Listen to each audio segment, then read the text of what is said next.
LRS ను రద్దు చేస్తామన్న కాంగ్రెస్ హామీ ఏమైందని బీఆర్ఎస్ వర్కింగ్ ప్రెసిడెంట్ కేటీఆర్ ప్రశ్నించారు. రద్దు చేస్తామని భట్టి విక్రమార్క గతంలో చెప్పారన్నారు. నో ఎల్ఆర్ఎస్ నో టీఆర్ఎస్ అన్నారని గుర్తు చేశారు. బీఆర్ఎస్ హయాంలో ఎల్ఆర్ఎస్ ఫీజులు కట్టమంటే రక్త మాంసాలు పీలుస్తున్నామని విమర్శించారన్నారు. ఎల్ఆర్ఎస్ ఫీజుల రూపంలో కాంగ్రెస్ ప్రభుత్వం డబ్బు వసూలు చేస్తుందని ఆరోపించారు. దీని ద్వారా ప్రజల నుంచి 20,000 కోట్లు రాబట్టాలని చూస్తుందన్నారు. గతంలో భట్టి చెప్పినవి ఒట్టి మాటలని అర్థమైందని కేటీఆర్ ఎద్దేవా చేశారు.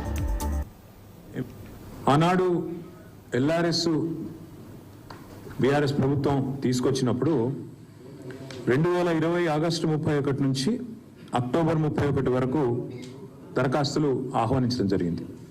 అందులో భాగంగా 25,44,000 దరఖాస్తులు ఆ రోజు ప్రజలు ఇవ్వడం జరిగింది.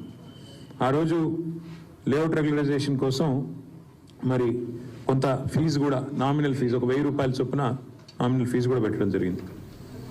అయితే కోమటిరెడ్డి వెంకటరెడ్డి గారు ఆనాడు ఎంపీ, ఈరోజు మంత్రి, ఆయన స్వయంగా పోయి కోర్టులో కేసు వేశారు. ఇది అన్యాయము అని చెప్పి కేసు వేయడమే కాకుండా ఆయన ఏమన్నారంటే పాత విధానంలోనే రిజిస్ట్రేషన్లు చేయాలి, మీరు ఎల్ఆర్ఎస్ అని పెట్టి ఈ రకంగా చేయడం అన్యాయము అని చెప్పడమే కాకుండా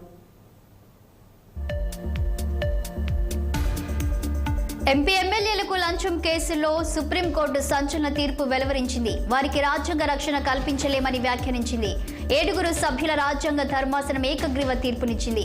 మాజీ ప్రధాని పీవీ కేసులో ఇమ్యూనిటీ కల్పిస్తూ ఇచ్చిన మెజార్టీ తీర్పును సుప్రీంకోర్టు కొట్టేసింది. చట్టసభల్లో లంచం కేసులో ఎంపీలు, ఎమ్మెల్యేలకు మినహాయింపు లేదని స్పష్టం చేసింది. గతంలో 5 సభ్యుల ధర్మాసనం ఇచ్చిన తీర్పును కొట్టివేసింది. చట్టసభలో లంచాలు తీసుకునే ప్రజాప్రతినిధులు విచారణ ఎదుర్కోవాల్సిందేనని తేల్చి చెప్పింది.